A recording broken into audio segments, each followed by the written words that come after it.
online, on your mobile, and on your smart speaker. You're listening to the voice of a new generation.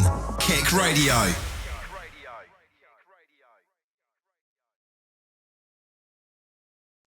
Hello and welcome back to what is now episode 14 of the South Bank podcast. It's going to be an exciting one as a change for what's usually quite a dull part of our week talking about Wolverhampton Wanderers. Sami, if we can save the excitement for 2 minutes, how have you been, mate? I've been alright, mate. I've been alright. I will let the audience know and the listeners know I am ill. Again, I don't know how, but yeah. But no, besides from that, I've been alright. Just focusing on uni and obviously seeing the game on Saturday, which helped our emotions so much during this current performance that we're doing in the Prem. But yeah, I've been alright, mate. How have you been? Yeah, I've been good. Away from the football, travelling back to uni as well. So obviously the football helps with the mood. Cam, I know you've got a beaming smile on your face, which is a change to usual what I see in my bottom right corners. How have you been lately? You know what, Jacob? I was just thinking the same thing. Last week, it felt like a therapy session. Whereas this week, we're all here excited to get into it because, you know what? We got a 2-0 win against Villa. Hold it. Right. I'm just very happy with the result. Very happy that we got some bodies in the transfer market, which we'll get to later in the podcast. However, I'm really excited to get into this, and I've got a few apologies to make. Yeah, I think I'm with you. I think I'm with you there. You said that you had an apology, and I think that's a great way to start the podcast. Who have these apologies addressed to, Cameron? Right. I'm here to publicly apologise to Jean-Ric Nabellegard and Pablo Sarabia for all kinds of words that have come out of my mouth regarding the two over the past few weeks, months, seasons. And I just want to say I'm sorry, and I take it all back because you've paid in dividends with your performance this Saturday, and I hate to say it, they were the best two players on the pitch, except for a certain Ivorian wall at the back. Yeah, they certainly were fantastic. But yeah, start with an apology. Wow, what an unorthodox way to start a podcast. But really excited to dive into this one. We've got loads to talk about, so do stay tuned. But we start with Saturday, and I'll set the stage. Champions League Aston Villa. High-flying Aston Villa. Pride of the Midlands Aston Villa. Best following in the Midlands Aston Villa. Coming to Wolverhampton to play useless Wolves. 18th place Wolves. Relegation doomed Wolves. Poor fans Wolves. Who do you think won this game? Who do you think made all the noise for the 90 minutes? It's not who you'd think it would be. It was in fact Wolves 2, Aston Villa 0. It was a brilliant Saturday for everyone involved. Look at this. I personally, William Shakespeare. I've personally never seen an away end so devoid of life, so quickly evacuated in that 90th minute after Mateus made it 2-0. But Cameron, I'll start with you. First half, first 10 minutes, first goal. What were your thoughts? Wow, like honestly, I never expected us to fly out the blocks the way we did. It was like, to be honest, I'm going to give the fans a lot of the credit here. I think we really upped our game on Saturday. I know I myself have been critical of our own fan base the past few weeks, thinking our performances in the stands haven't been up to scratch either. We've not been getting behind the team, and I can't blame them with the problems we've seen behind the scenes at the club. However, wow, local derby, we're obviously going to be up for it. I was hearing loads of people chanting in the city centre on my way to the Molineux. Lots of people jolly, merry for the game. The kickoff time probably helped considering it was a Saturday. But yeah, when we get in there, the ground is rocking. The players seem well up for it. And it was just brilliant, really, the way the team went on the front foot right away. We had before, let alone the goal, we had many chances, but the goal was the perfect way to start off, wasn't it? A brilliant move, an intricate pass from Sarabia into Jean-Luc de Bellegarde. And I have to admit, when I saw the ball fall to him, of all people, I was really expecting the worst. I was expecting him to almost put the ball across the box into some of the late runners into the 6-yard box. But no, he went for goal at his near post. And what a finish and what a way to start the game, really, for Wolves. And I think it really settled us down with that early goal and helped us dominate the game. Yeah, I fully do agree with that. Such a good atmosphere on Saturday, and that resonated with the players. Completely contrary to what we have been seeing these past few weeks. A team that played on the front foot, that made Villa, really consider what they had to do to get throughout this game. Obviously, Villa had Kamara playing at the back, who's not naturally a centre back, which did help our cause, which I'll get onto with later chances.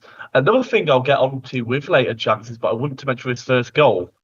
The mobility from Bellegarde is something that we don't see enough of in that final third. I've been very critical of Jorgen Strand Larsen for his movement in that final third, and Sod's will that the two players that we rolled our eyes to when we saw the starting lineup link up, but the goal itself is fantastic. Coming from that left-hand side to start with, played it out from the back. I think Totti drives about 2 or 3 yards, plays to Cunha, doesn't he? Gets that ball over to the side of the pitch where Sarabia is. It's a fantastic, well-worked goal. Sami, brilliant start, wasn't it? Couldn't ask for much better. What do you have to add to what's already been said?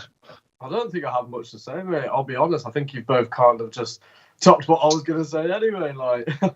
But obviously, when I first saw the starting lineup and I saw Pablo Sarabia and Bellegarde on there, I was hoping for the worst. I was like, we're definitely going to get battered 5-0. And then within the first 10 minutes, we see the two players that ultimately we give the most slack to because they haven't been performing well so far this season, for them to actually turn up and show Wolves what they are made of with a lovely, like Cameron said, with a lovely intricate pass over from Sarabia into Bellegarde. It's a lovely finish to his near post. I do kind of like to see this kind of Wolves. You know what, and I'll say it, I don't think I have anything bad to say about Saturday's performance, about any other players, because, the whole team played well. I genuinely think that has probably been one of the best games we have performed all season so far. So, yeah, to see the two players we give the most slack to actually turn up and show their best, with leading Wolves 1-0, it's a sight to see. Yeah, certainly. I think me and Cam were in agreement coming out the ground of that his performance of the season so far, and what a game to turn up in. Hopefully, that's just a sign of things to come, which is one of my notes for a later segment. But last touch on the goal, I do, if I'm being critical, think Emi Martinez should be doing far better. If that was Jose Sarr, I think we're on here saying that we're disappointed to concede that goal. Yeah, 100% agree. Took the words right out of my mouth. Yeah, but although we were fortunate, maybe Martinez was lackadaisy for that one. Because of Emilio Martinez, we were 2 or 3 goals up half time. So Sami, going into half time, only 1-0. Obviously, Guedes, big chances for him. Mateus Cunha. Were you confident we were going to continue on the second half, or were you a bit more pessimistic like me, where you believed, oh dear, it's only 1-0? I was a bit of both, mate. I will be honest. I was a bit pessimistic like you as well, saying, oh, there's only 1-0, we should have done more. But then at the same time, it was like, from them kicking off the game to us seeing the performances that the team has created, and against a strong, kind of strong Villa side, obviously, I don't know what Mara was doing at the back, but yeah, no, like an actual decent Villa side. I thought we should just turn up in the first half and show that kind of performance. It's, it's breathtaking, really, because, I was there literally saying to Finn, one of the flatmates here, that, that is probably one of the best performances we have played. And even he agreed on it as well. And he's a United fan, and we beat them guys like 2-0, and he's saying that. So, it's nice to see us back here, giving our 100% and effort in games. Yeah, that was fully it. That first half just felt like a refreshment to me, almost like This is what we pay our money to see. So Guedes obviously missing 2 chances, but for me, what I enjoyed about the 2 chances were one of them is fantastic work from Sami and Bellegarde again. Bellegarde with a fantastic ball releasing Guedes, but for me, it was that movement that Guedes had up front that Larson doesn't have. That was really refreshing to see. Cam, again, similar question to Sami. First half chances. Were you thinking the worst? Villa can't be as poor second half. Lo and behold, they were. Or were you confident we'd go on and secure this in the second half? Well, you, me, and our listeners will be aware I do tend to be the pessimist. But you know what? It was nice to hear Sami and his view, because I found it very refreshing. Watching that first half, we were by far the better team. I think we completely dominated Villa, which was shown by them having to make 4 changes was it 4 or 3 at half time? I'm not sure. Didn't they? 4. I think it was all 4 at half time. But that really showed why Villa's rotated side after their Champions League fixture midweek against Celtic. That was a 3-2 thriller. But it worked in our favour ultimately. 4-2, sorry. But worked in our favour ultimately, having, say, Kamara at centre half, and then some players who might not necessarily start, like Jacob Ramsey, who I do still think played well. But Villa, they ultimately have some of the best squad depth in the league, because they have European football the past few seasons regularly and could very well get it again. Because of that, they are an attractive proposition, as we've seen by their transfer business in the last few hours of the transfer window yesterday. But clearly not as attractive as Wolves, because we are the ones who beat them 2-0. And yeah, the Mateus Cunha chance, I think he took far too long to take this chance. I think he slows himself down and kills any momentum he could have put behind the strike, and lets Emi Martinez, who is a sweeper keeper, get far too close to him. And he's able to make a fantastic save, in fairness, the ex-Wolves man. But then Gonzalo Guedes, yeah, I think he's very unlucky. You can see he tries to go around Martinez, but a keeper who is on that caliber of Martinez, I hate to admit, reads it, and he makes fantastic stop again. It's really the 2 chances you expect Martinez not to save in that first half that are the ones he does get across to make. But we won't complain. We still went in 1-0 up. And at half-time, I was a bit unsure, because we've seen this story far too many times before, where Wolves have not took their chances in the first halves of games or early second half, and then it's come back to bite us. Especially when I saw those subs lining up, I was thinking, Villa are putting their quality on now. You can see how this is going to go. But I think along with the Watkins injury, we did have a few things go our way, which we'll get into in the second half. But yeah, I'm very happy with that first half performance. Yeah, so you alluded to certain things that went our way in that second half, and that leads me beautifully onto the second half, where we saw those 4 subs come on: Donyell Marlon, Amadou Onana, Leon Bailey, and who was the other one that came on? I think Escapes me. Maatsen. Ian Maatsen, that was it. Yeah. So for me, Donyell Marlon came on and instantly looked like their most threatening player. Not that there was much to compare to, but he was definitely their most threatening player. And he did have the ball in the back of the net off a that's become controversial VAR decision. And I can see why you would complain if you're a Villa fan. I can see why it was ruled out. But my point is, the free kick that leads up to it is never a free kick. It's never in 100 years a free kick. Rodgers has lost the ball, chucked himself to the ground, and won the free kick. So then Sod's will that it's him who gets it ruled out. But Cam, what were your thoughts on the whole VAR controversy surrounding this goal? Was it a goal? Was it not? Yeah, so I just wanted to touch on the ref briefly first. You mentioned the foul, which was quite soft, and I don't think it should have been given at all for the free kick. I think throughout the game as a whole, the ref was like that for both teams. I think he was giving plenty of fouls where players have just had their momentum take them over, or weren't fouls at all, and that goes for Villa and that goes for us. I think we were very unlucky in that regard to have that free kick given, and it came at a really bad time, quite early on in that second half. Sorry, and yeah, Morgan Rogers was deemed to be interfering with the play. Now, this has become a controversy, in my opinion, because Sky Sports has painted it out to be one. Their commentary at the time was, from what I've heard, Sami, you might know better as you were watching at home, it was apparently not in our favour, let's say. And Villa, I think, if I'm honest, if we had that decision against us, we would understandably be seething. We wouldn't be very happy at all. However, I do think that Morgan Rogers does ultimately interfere with play. If Semedo is the right back who's going to get across and block that chance, like he did when I think the same free kick routine was used later in the game, if I'm not mistaken, and he manages to get across without that interference and block it out, who's to say he doesn't do that again? Because Morgan Rogers has blocked him off, held him back, and stopped him getting across so easily.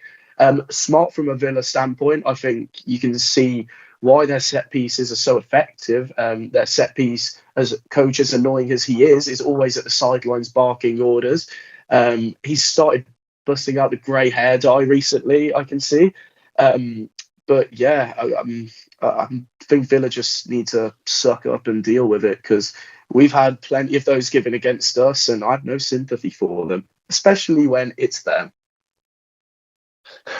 So yeah, fighting words there from Cameron Gorman, but brings up two people who escaped me that got on my nerves on Saturday. First of all, the referee, like you say, very soft for a derby, but what I didn't understand was he was giving all these soft ones, and there was an instance where Mateus Cunha broke away in that second half, and he's clearly taken down by Tielemans. Tielemans himself knows what he's doing. Like, probably the clearest foul of the game. It's not given. But it was honestly a baffling performance by, who was the referee on Saturday? Was it? I couldn't tell you honestly. To touch on that Tielemans foul though, that should have been a foul. Tielemans even comes to a halt himself after making the tackle, expecting it to be blown as a foul. So he clearly knows what he's done. Yeah, but the ref didn't even give it.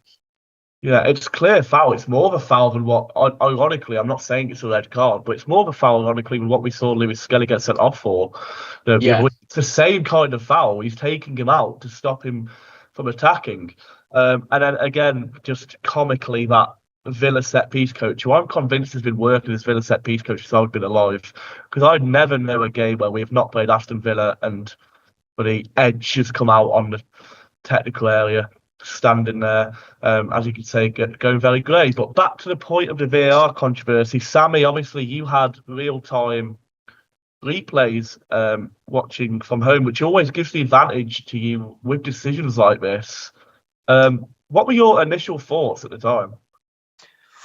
See, you've opened up the platter for me here, lad. So obviously I wasn't at the game like yous. I was watching it at home. And obviously quite gonna echo on what you guys have said, realistically, because it's not really a foul, as it was a soft foul for a derby, like you said, Jacob. And then for the goal to have been ruled offside, like you said, Cam, I can understand why Villa, might feel annoyed by this decision. But then at the same time, Villa, we've had so many numerous decisions go against us this season, last season, and the season before. And you know what? For it to just turn around and you not to get a goal out of it, you can, fair. I don't want to say anything else on here because I might get censored. But just. But that. The commentators were saying, as well, it's sorry, mate, I'll bear with me. It's like, it is a foul, but then some people were saying that it weren't a foul. And then obviously I had people in the flat echo saying, it is a foul, it's not a foul. You can see why there's obviously controversy opinions about it. You can see why it can be given and why it can't. But ultimately, for me, it's, I think the correct decision was played out.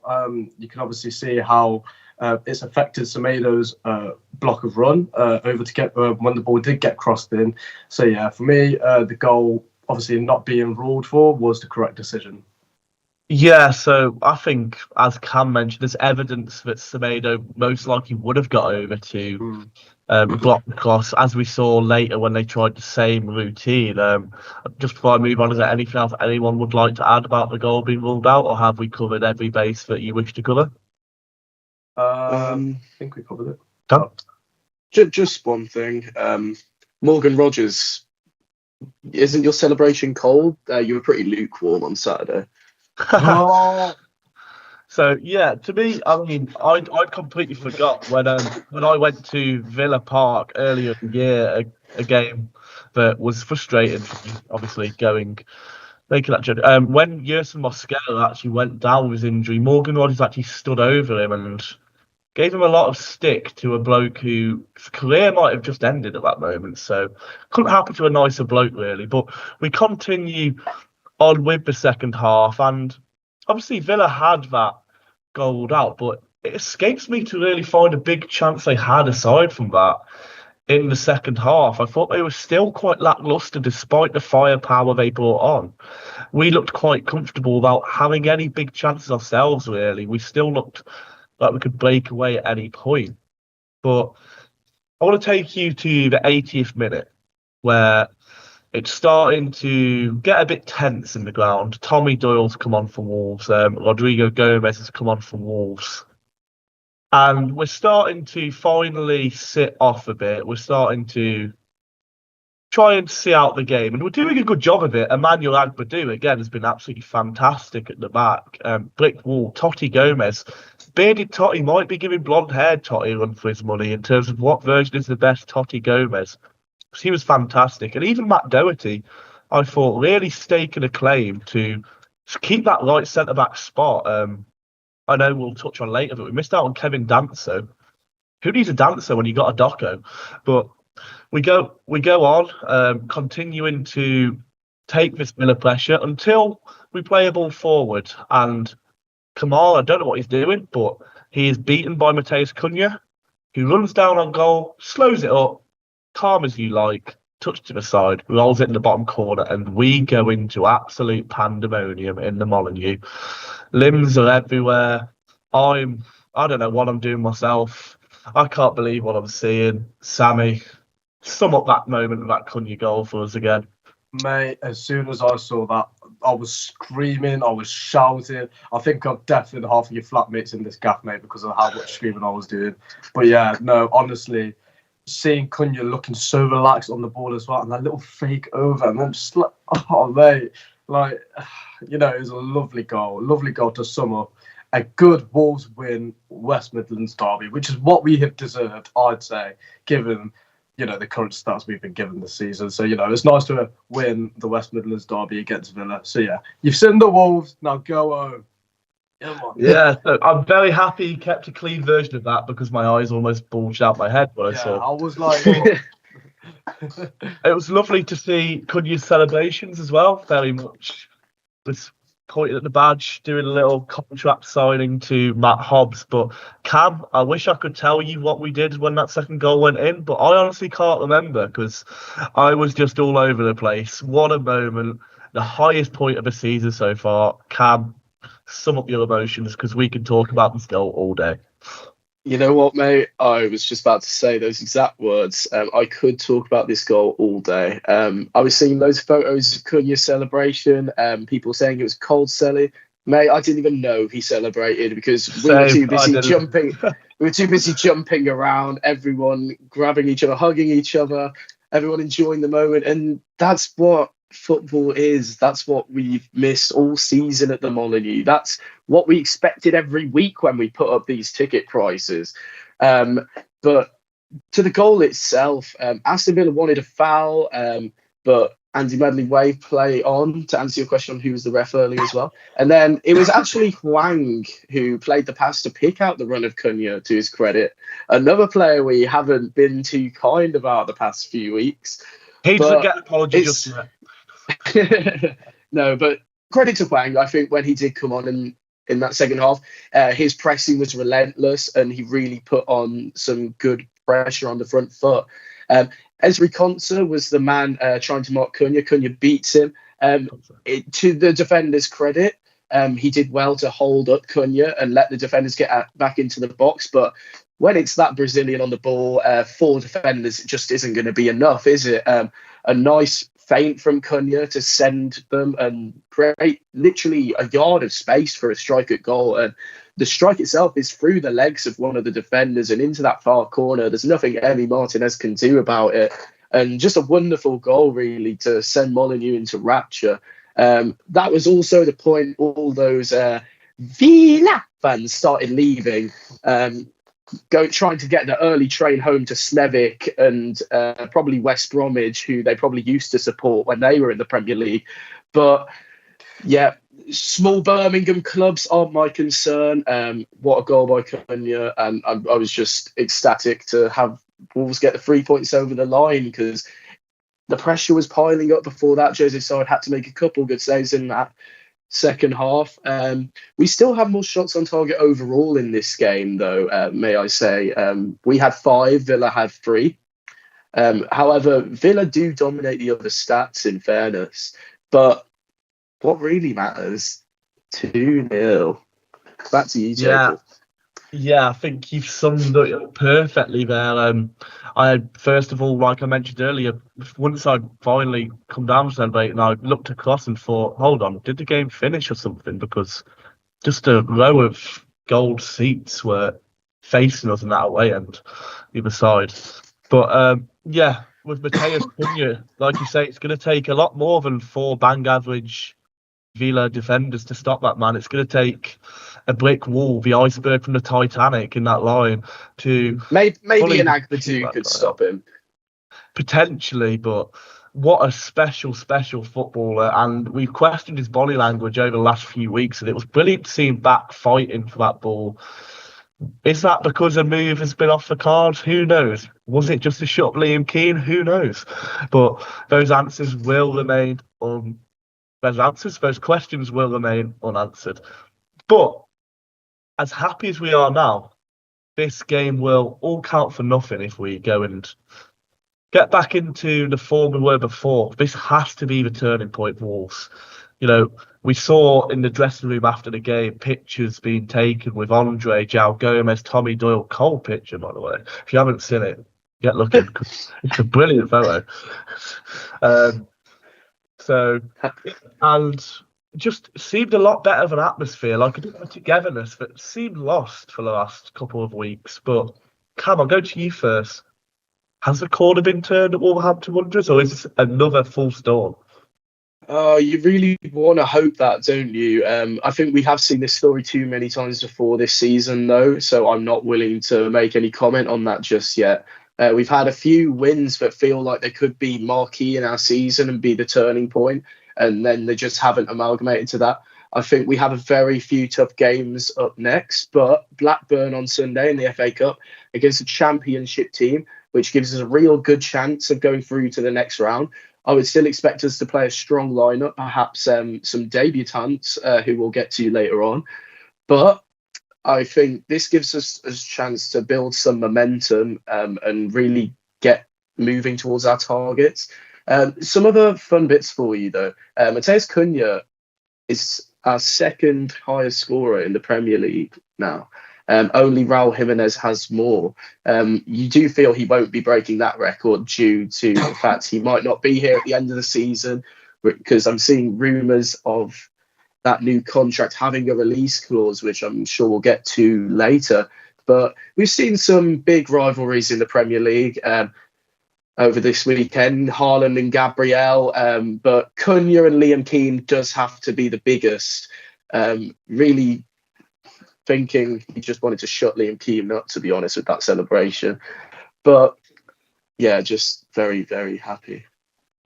Yeah, so I'll quickly pass on to Sam. Corner turned or full storm? You never know with Wolves, do you, mate? You never know. I mean, like after Blackburn, we've got Liverpool, and then after that, I think we've got Bournemouth. Is it? Yeah, so, you know. Then Fulham. Then Fulham, yeah, see, there's 3 games there which I cannot see us winning. Although Fulham last time, 4-2. So, yeah. You know, but They did just beat Newcastle away though, and they're playing us at the Molineux. Their away form's been arguably better than their home form in some cases. That's what I mean. Fulham are a funny side though, aren't they? They play hot and cold Fulham. It depends what day you catch them on. They've very much been one of the weirdest teams in the Prem this season in that regard. They've been beating all the teams they probably shouldn't and losing all the ones they have. So hopefully that goes in our favour. That's what I mean, yeah. But in all fairness, in saying if it's corner turned or not, I don't know. I mean, you can see how even with the post that Wolves post about the training and everything, how hard people are working to try and impress Vitor Pereira as soon as he came in, and with these new signings, which we'll get onto later, and with the team that he's got now, I genuinely think that I don't think we should be losing games now with what Pereira is creating at Wolves than compared to games that we have lost last year. So I hopefully this is a corner turnaround for Wolves, but with the Premier League being so difficult as it is, you never know what to hope for. Yeah, I mean, for me, I said I can't remember who I said to, probably my dad. These games coming up against the likes of Liverpool, the likes of Bournemouth, they're not the games that keep you in the division anyway. Anything you get off a game like this is a bonus. More than likely, the teams around you are going to lose to teams like Bournemouth, like Liverpool. The games that matter come on the 5th of April when we go away to Ipswich, and later in April when we're at home to Leicester. For me, you've got to at least win one of them and not lose the other. That's where you're going to stay in the division. And that's where the corner needs to be turned, the mentality needs to be turned. You can't have another loss to Ipswich like we had at home because you're playing championship football if that happens. But in terms of corner turns, we were all ready to go to bed last night. We were all ready to tuck in.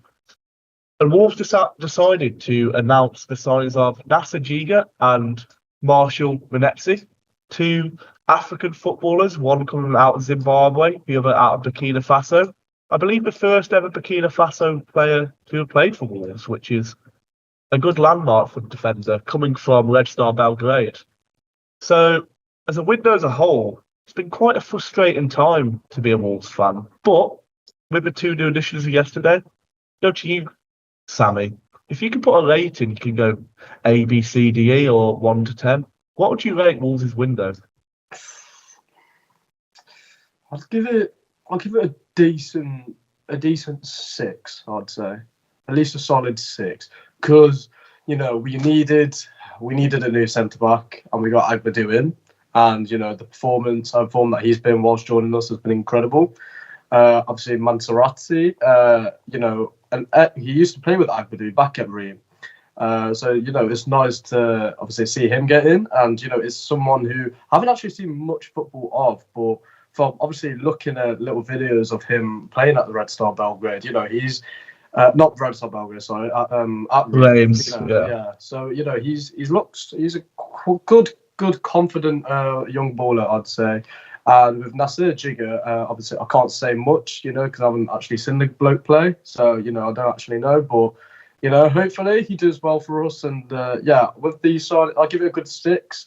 Would have been nice if we did have Connor Cody back. But, that deal kind of fell through. But, overall, I'd give it a decent 6 for Wolves' signing suspender. Yeah, I think it's been a frustrating time, as I said. Obviously, we would have rather backing come earlier in the window.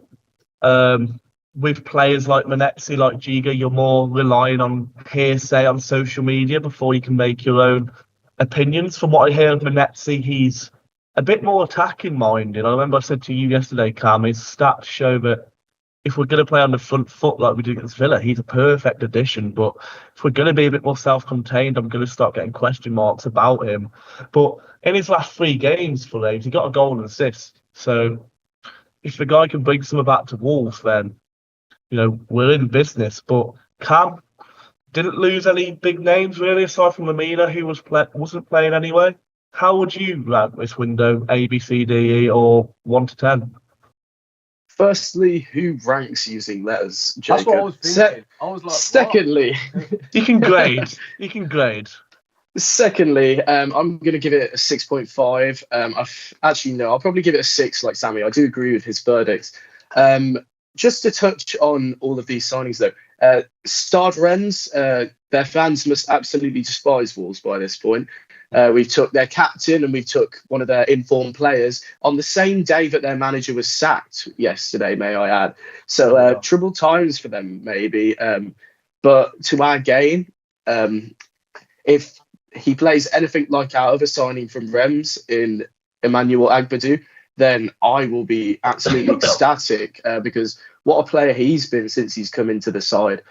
But onto the Zimbabwean midfielder, I think it's nice to see us signing a player who's coming into his peak instead of either the aging players or young prospects that we've had in more recent times. Like you just touched upon, Jacob, he's got a few goal contributions in his last few, in a player that doesn't usually get any. From the reports I've read, he seems to be quite an energetic presence on the field, quite defensive-minded, which should enable other players in our side to have more attacking freedom to contribute to the build-up play. Interestingly, I was thinking that could work in favour of Jean-Luc Bellegarde. He seemed to do well driving up from midfield and getting involved in that attack. Manetzi may be a player who allows that to happen. Now, on to Nasser Jiga. He seems to be a very good young prospect from what I've read. A 5.5-year deal, so a hell of a lot of trust being shown by the club there. So I'd have to imagine with a contract that long, it's got some kind of wage increase based on games played or yearly wage increase perhaps. But from what I've read, he seems to be an excellent young prospect. His profile is he's very fast and he's very strong, very dominant in the air, which I think are all what you really want when you're looking at centre half. But at 22, he's nowhere near his prime, nowhere near his peak, and he's got a lot left to give. I was reading some of the comments from Red Star fans in our comment sections after his announcement, and they were all utterly heartbroken. I was seeing, not to get people's hopes up too much, but I was seeing comparisons to Vidic, which is outrageous, I know, but there was a lot of Red Star fans in the comments saying he's the best centre-back they've had since him in the 21st century, and they think he could go on to have that sort of potential. Now, as a Red Star fan, they are probably being a tad bit sentimental in that comparison, but I certainly would not complain if that were the case, with how long it looks like he'll be playing for Wolves. And he seems to have a good attitude, and the first player to play for Wolves from Burkina Faso is certainly a good landmark for him to have, and he should be very proud of that. So I'm looking forward to seeing him play in the old goal for many years to come, hopefully. Yeah, so just touching on Manetzi, Concept Scouting have said this is quite interesting. Don't expect him to be involved too much in structured build-up play, but he would thrive in a huge energy pressing system, which Wolves deployed at times on Saturday versus Aston Villa, which excites me because if we're going to be deploying a system like we played against Aston Villa on Saturday moving forward, that's what we paid to see. That Villa game was so much closer to what we do want to see as Wolves fans. And if Manetzi's coming in to be part of that, then Vitor Pereira, you have my backing because you are up to something that I like. But go back earlier in the window, Emmanuel Agbadou, obviously our first signing. First few games, wasn't too sure on him. But my God, these last 2 weeks, Arsenal and Aston Villa, he has made a name for himself in the old gold. Already, fans seem to love him, and rightly so. An absolute beast at the back. And what hasn't been touched upon, he was a leader on Saturday. He was always speaking to Doherty next to him, speaking to Totti next to him, and making sure they were in line, which I really liked. But I think we should touch on Mario Lemina for the last time, probably. Off to Galatasaray now. Turns out chucking his toys out the pram did end up getting him the move that he wanted. Not to Saudi Arabia, but to Turkish giants instead. Cameron, Lemina leaving, does he have your kiss of goodbye, or is he a snake in the grass now? I wouldn't really consider him a snake, but it's just very disappointing the way it's ended. I think a player who did love the club, clearly. Well, or should I say the fans? I think he loved the fans. I'm not sure how he feels about the club anymore. after throwing his toys out the pram and refusing to play for us. But it's just quite sad the way it's ended. All those Galatasaray fans who were commenting, come back to Galatasaray when he signed for us. Well, you finally got your wish. It's something you so often see on social media. I did expect him to go to Saudi Arabia, and I think we probably could have got a bit more money for him. But it was in the last 6 months of his deal, so that probably explains the cut price that Galatasaray paid for him, being 2.5 million, being the most rumoured figure I've seen. One of the main reasons for him leaving, however, was to free up one of Wolves' non-EU player slots, and so we could register Nasser Giga as well as Marshall Manetzi.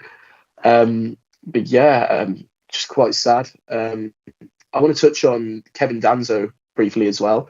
That was a player that fell through. Ultimately, I think it's probably a good thing for the club that fell through, because I certainly, in the position that Wolves are in the table, don't want a player who in our dressing room who doesn't want to play for us. I think that would not contribute great to the morale of the squad. I would much rather have Nasser Giga, as he seems to be happy to be here, excited to make an impression. And I'm just reading some stuff about now. He's already accumulated 99 appearances in professional football by 22 years of age. 14 of those outings in the main stages of the Champions League for Red Star Belgrade. He's very well travelled. So I expect him to adapt quite easily. He's played for Nimes in France, FC Basel in Switzerland, and Red Star Belgrade in Serbia. So, yeah, I'd expect him to do very well here. He completed 90 minutes against Man City as well, in 3-1 and 3-2 defeats. So he's got some experience playing against English opposition too. But seems to have a very impressive CV for his age. So I'm interested to see if we get to see the debuts of these two on Sunday against Blackburn. Yeah, fingers crossed we do. It would be a nice surprise. But for me, on Lamina, like you say, I think it's more of a disappointment. I don't have a resentment towards him. I think he's given us some really good memories, Manny Lamina. Obviously, that goal against Tottenham last year, brilliant moment. Obviously, touched our hearts with the work he did with, was it Fraser, the young lad, off the pitch? Yeah. Did a lot of good. When he was originally given the captaincy role, I thought it was probably the best one we could have picked, aside from Dawson, who is understandable, but he doesn't play. So obviously it went sour in the end, but he has my best wishes. As for Danzo, like you say, never looked like he wanted to come. Always preferred another club. And how many times have we seen a player come to Wolves that simply doesn't want to be here? We've seen it with Mateus Nunes. We've seen it with Gonzalo Guedes to an extent when he first came to the club. But it just doesn't work. And we've seen it enough times where you don't want to play like that. But Sami, you, Lamina, Danzo, what are your thoughts on the two players? See, with us fans, as Wolves fans, when we saw, obviously, about Mateus Nunes, not wanting to train, not wanting to play with the team, and then saw him go over to Man City, all of us were calling him a snake in a trade or whatever, like the Wolves fans were as soon as he got transferred. And then obviously it's kind of a similar kind of concept with Lamina, but obviously with him, refusing to trade and obviously not wanting to play, and then obviously going over to Galatasaray. I wouldn't really say it's kind of snakier in this instance with Lamina. At the end of the day, the guy did kind of have quite a bit on his plate. He was just captain for the Wolves team. He wasn't performing his best. His father also passed away, as well. So he had loads of other factors going on with him. Obviously, like you touched upon, Jacob, with him, helping out Nathan Fraser off the pitch as well. There is good about him as well. There is good, but then there's also, you're not with the captaincy that you've been given to you, and then for you to break out in silly little brawls. Was it against Jared Bowen? West Ham, yeah, Jared Bowen. Obviously silly little situations like that have kind of took a toll onto his performance, and the relationship that he has kind of built with Vitor Pereira, and Pereira understands why he doesn't want to play him. So for me, Lamina going, I think it will help him with his career. The guy's kind of been about anyway, seeing him at Fulham and Southampton as well. Hopefully he does better for him. But and Kevin Danzo, like you've also said, brilliant player, excellent defender from RC Lens, and we were so close to signing him. And Fabrizio Romano even states that he was on his way to Wolves to have his medical ahead. And then a couple hours later, we see that Tottenham have hijacked the deal and they have signed Kevin Danto. Now, my friend in my flat, he is a Tottenham fan, and as soon as he found out about this, he laughed in my face and said, "You can have that." So yes, I was fuming, but at the end of the day, we've got Agbedu now, we've got Jigger, we've got that Manetzi as well. We've got 3 new signings in this window, so hopefully they do as well. Yeah. So, yeah, I think the difference you mentioned between Lamina there and Mateus Nunes is there's clearly been a letdown in Lamina's sense by the club. I remember going back to the summer transfer window, he was disappointed that we didn't bring his brother in permanently, which obviously made sense with his stance, but I think a lot of that was to do with him having his younger brother over here to grieve with him the loss of his father. And Lamina has done what ultimately is best for both parties, whereas Mateus Nunes was given everything by the club, really, almost given a king-like treatment in the season he was here, and only chucked his toys out the pram the moment that an offer was on the table, which Wolves weren't even refusing at the time. He almost just lost us money on that deal because it became less of a, well, you obviously see a player that isn't training and his market value immediately goes down because we have to sell the player. So that's where I think the difference lies. We are going to move on to our preview for Blackburn, but is there anything in regards to any rumours that didn't come through or anything that you'd like to touch on? Or have we covered everything? So, yeah, we move on to Blackburn and a break from the Premier League this week, which is always nice to focus on the Cup. A trip to Ewood Park, where we haven't been since 2017, I believe. So, yeah, I wouldn't say a long awaited, because who actually waits to go back to Ewood Park, but a long absence from Blackburn. They have a lot of ex-Wolves players at the minute. Andreas Weimann, Dion Sanderson, Danny Batt. So 3-0 Blackburn with them 3 scoring. It's probably a fair position. But look towards the FA Cup. Is it something we should be prioritising? I know after Bristol City player came out and said the priority is the league, which of course it is, but Cameron, an FA Cup run, is it something Wolves should be looking at, or something that shouldn't be priority for Wolves? Put the second stringers out, and if we win, we win. If we lose, we lose. Yeah, you seem quite torn on this one, Jacob. The FA Cup is my favourite competition, really. It has a lot of nice memories attached to it, as Wolves fans know, and a lot of bad ones, but I think that balance is sort of what makes it my favourite. I'm kind of torn on the front of whether to start the second string or to go full strength. How many days is it between that and our next Premier League game? A whole week. The whole week, yeah. So we have Sunday. Then personally, I feel we should be going full strength. I don't think there's any reason not to in that regard. I think it'd be nice to have a few of the new signings start, maybe help find their feet in that sort of game against a, no offence, Blackburn, weaker opposition. But a few ex-Wolves players in that lineup. Ex-captain Danny Batt, who we all have fond memories of, the Briley Hill defender. Yeah, don't get me started on those. Dion Sanderson, ex-Blues captain, came through our academy, and Andreas Weimann, who has played for a whole host of clubs. Yeah, he's played for a whole host of clubs in the Midlands. Some are worse than others. I'm not quite sure what the reception on him will be. I've been thinking about that. I love him for Liverpool away, so I'm still going to clap him, I think. I don't know. He has played for Albion since, mate. I don't know. I don't really care. That Liverpool away. So Sam Johnston, are you going to give him stick? Yes. Yeah, I still give him stick.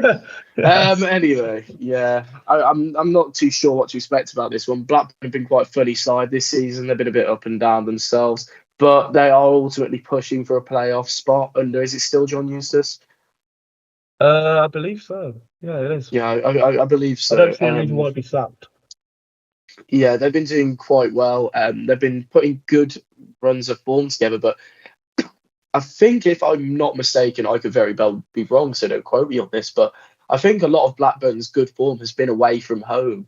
Yeah. I know So, Ewa Park's not usually a ground that sells out at least a stand, but I'm sure when Premier League Wolves come to visit, they'll have sold out. I think you mentioned earlier that they've already sold out their tickets, Jacob. I didn't know. No, I think I heard that from someone else yesterday then. But yeah, I'm not sure how the reception will be for us on Saturday, but I'm excited. We'll be travelling there for the Sunday, and I'm not sure how it will go. I think it could easily be an upset. I feel like Wolves always have the capacity to suffer that in those games.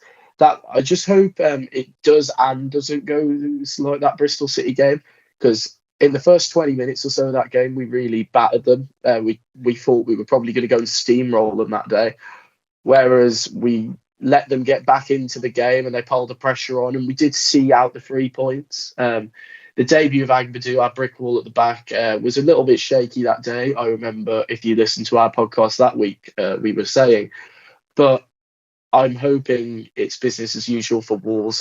We show why we are in the Premier League and why we should remain there. I hope we show we are an echelon above a side like Blackburn, but I think it's just overall a chance to really build some more momentum for Wolves more than anything. Yeah, could I get a prediction off you before I go to Sami? I'm going to say I'm going to be. Oh, I hate to give a Wolves win. I always feel like I'm cursing us, but I'm going to say 3-1 Wolves. I would definitely take that. Sami, your thoughts ahead of Saturday? What should Wolves do? Yeah. No, Pereira's now got some new signings in, so hopefully we'll see some of their faces in the starting lineup on Sunday. To get them a bit of practice in English football. But yeah, prediction-wise, I don't know. See, like you said that last time we played Blackburn was in 2017. I don't remember us even playing them right, But for a championship team, they have made some signings in this window. So yeah, prediction-wise, I'd give it. Yeah, you know what? I'll say 2-1. Yeah, so for me, I think I'd like to see a few changes. I'd like to see some of the new lads start. I'd like to see Rodrigo Gomez get a Yeah, start. I'd like to see probably. love him.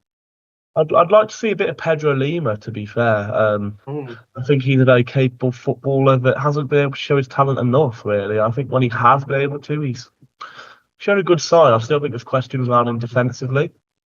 But attacking wise, I think he's brilliant. And these are the kinds of games where I think you can afford to bring him in, no disrespect to Blackburn. But yeah, I watched Blackburn a few times earlier in the season, haven't since. I remember I watched them first game of the season where they annihilated Derby. With the Asian lad they have, I think his name is Yu or something. Yuku. I know, yeah, I know who you mean, but He I was can't think of his name. Yeah, he was fantastic that He, game. he, But they've got other dangerous players. Todd Cantwell, who obviously career has gone off the trajectory, but always a dangerous footballer to come against. Mentioned Andreas Weimann. Do they still have that Leonard there? Did he get sold in the end? I know he's I'm not sure that. I quite a know they good had a player. few late arrivals They've got yesterday. Emmanuel Dennis there. Yeah, I saw that one this morning actually. And they had, I think, they signed a left back from Braga, if I'm not mistaken, Oh as yeah, well last night on that was deadline day. early with Halo, yeah. Yeah, no, sorry. I just wanted to say they had a few late arrivals like Wolves. I think the players they brought in are players who we all know the quality of, but their problem's always been consistency. For example, Todd Cantwell, Emmanuel Dennis, I think are players who both exhibit that. And yeah, I think they've done well like us in the late hours of the January window, so I can expect a few debutants from them as well. Yeah, I know players like Lewis Travis, Tyrese Dolan are very well rated by the Championship fans. Yeah, I'm a fan of Tyrese Dolan. Yeah, I'm not sure if he's still on their books. I'm not sure if he moved to Chelsea. I'm not sure if I'm mistaken by this, but Joe Rankin Costello, I've always been a fan of him as well. he's a good player. But yeah, but Blackburn have lost three of their last five, sorry, including a loss away to Bristol City, who looked quite average when they played Wolves. No disrespect to them, but a big win against Lancashire rivals Preston the other day, but I'm going to be very ballsy here, and I'm going to put a 4-0 Wolves prediction on this game.